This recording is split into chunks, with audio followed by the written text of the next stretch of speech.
కేంద్ర నిధుల మీద పంచాయతీ నడుస్తుందట. బకాయిల చెల్లింపుపై పాత కొత్త సర్పంచ్ల మధ్య వివాదం నడుస్తున్నదట.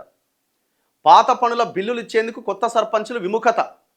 పాత కొత్త సర్పంచులు కార్యదర్శుల మధ్య కీచులాటలు.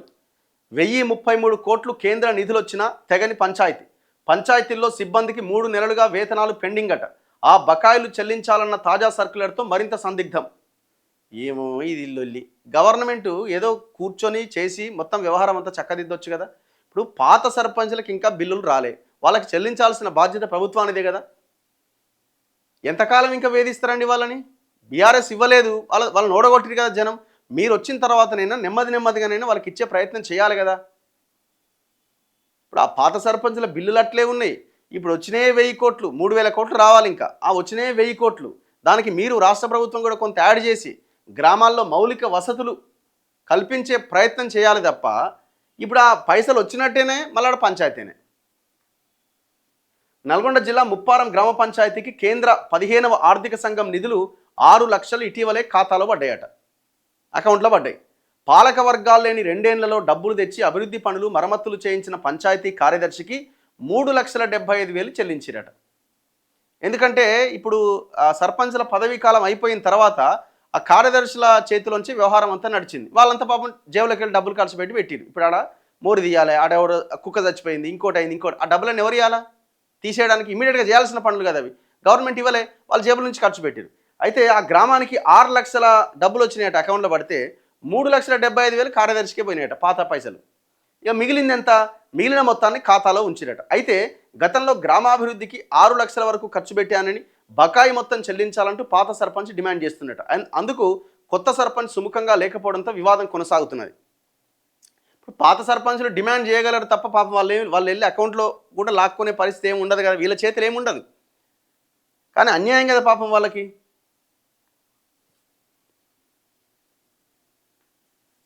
సో ఇట్లా గ్రామాల్లో లొల్లి అవుతుందట.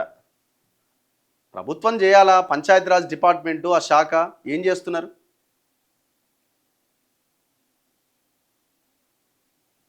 దాదాపు 3,000 కోట్ల వరకు బకాయిలు ఉన్నాయట. 3,000 crores. గత నెలలో 3 విడతలుగా రాష్ట్రంలోని 12,760 గ్రామ పంచాయతీల ఖాతాల్లోకి కేంద్ర ఆర్థిక శాఖ మొత్తం 1033 కోట్లు జమ చేసింది. ఇది 15th ఫైనాన్స్ కమిషన్వి 3,000 కోట్లు. దాంట్లో 1033 కోట్లు వచ్చినాయి. మిగిలిన 2,000 కోట్లను విడతల వారీగా మార్చి 31 నాటికి చెల్లించే అవకాశం ఉందని అధికారులు చెబుతున్నారు. ఇది గ్రామాలకు ఊరట కల్పించినప్పటికీ 2 ఏళ్ల తర్వాత విడుదలైన ఈ నిధుల వినియోగంపై పాత కొత్త సర్పంచులు పంచాయతీ కార్యదర్శుల మధ్య వివాదం కొనసాగుతున్నది. ఈ నిధులను పాత బిల్లుల చెల్లింపులకు కూడా వాడాలని పంచాయతీరాజ్ శాఖ ఉన్నతాధికారులు ఆదేశాలు ఇచ్చిరట. కానీ కొత్త సర్పంచులు పాత పనులకు కాకుండా కొత్త పనులకే కేటాయిస్తామని పట్టుబడుతుండడంతో వివాదం తలెత్తుతోంది.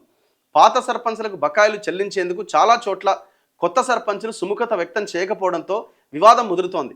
మరికొన్ని చోట్ల ఎంబీ రికార్డులు లేకపోవడం, ఇతర కారణాలతో బకాయిల చెల్లింపునకు ఆటంకం ఏర్పడుతోంది. దీంతో పాత కొత్త సర్పంచులు, పలు చోట్ల బదిలీపై వెళ్లిన పాత కార్యదర్శులు, ప్రస్తుత కార్యదర్శుల మధ్య కూడా కీచులాట కొనసాగుతోంది. ఈ నేపథ్యంలో పంచాయతీల ఖాతాల్లో ఉన్న నిధుల నుంచి తక్షణమే సిబ్బంది వేతన బకాయిలు చెల్లించాలని రాష్ట్ర పంచాయతీరాజ్ గ్రామీణాభివృద్ధి శాఖ తాజాగా సర్క్యులర్ జారీ చేసింది.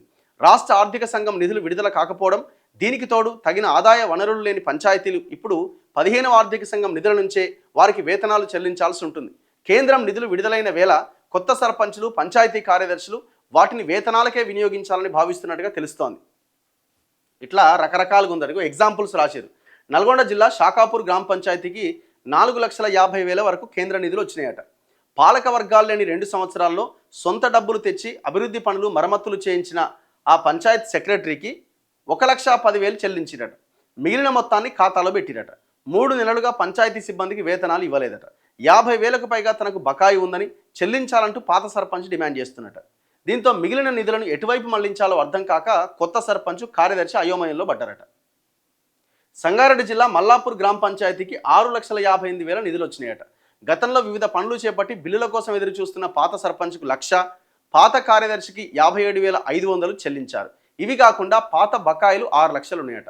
సిబ్బందికి 3 నెలలుగా జీతాలు లేవట. ఎవరికి ముందు చెల్లించాలో తెలియక కొత్త సర్పంచ్, కొత్త కార్యదర్శి తలబట్టుకుంటున్నారట. ఇట్లా ప్రతి గ్రామంలో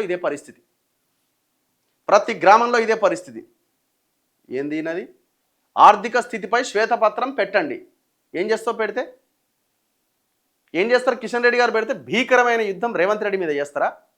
మీ పార్టీ వాళ్ళు అమ్మవు రేవంత్ రెడ్డి మీద భీకరమైన యుద్ధం చేస్తారా? కిషన్ రెడ్డి, బండి సంజయ్, ఇంకా మీ కొంతమంది సోకాల్డ్ ఎంపీలు, సోకాల్డ్ ఎమ్మెల్యేలు, మీ సోకాల్డ్ పార్టీ నాయకులు, మీరు రేవంత్ రెడ్డి మీద గతంలో కేసీఆర్ మీద ఎట్లాగైతే ఉత్తుత్తి యుద్ధాలు చేశారో ఇప్పుడు రేవంత్ రెడ్డి మీద కూడా అదే యుద్ధాలు నడుస్తున్నాయి.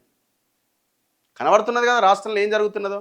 ఎవడు అధికారంలో ఉంటే వాడిని సంకల చేరాలి. మనకి తెలంగాణలో అధికారం ఎందుకు? మనకు కేంద్రంలో అధికారంలో ఉంటే చాలు. ఆర్థిక స్థితిపైన శ్వేతపత్రం పెడితే ఏం చేస్తారు? ఇందిరా పార్క్ దగ్గర ధర్నా చేద్దామనా? లేకపోతే ఇది మన పార్టీ ఆఫీసులో ప్రెస్ మీట్ పెడదామనా? అంతే కదా. మీరు అంతకుమించి ఏం చేయగలుగుతారు? మీరు అంతకుమించి మీరు చేయగలిగింది ఏముంది? ఏం చేస్తారు? అసలు చేయాలన్న చిత్తశుద్ధి మీకు ఎక్కడిది?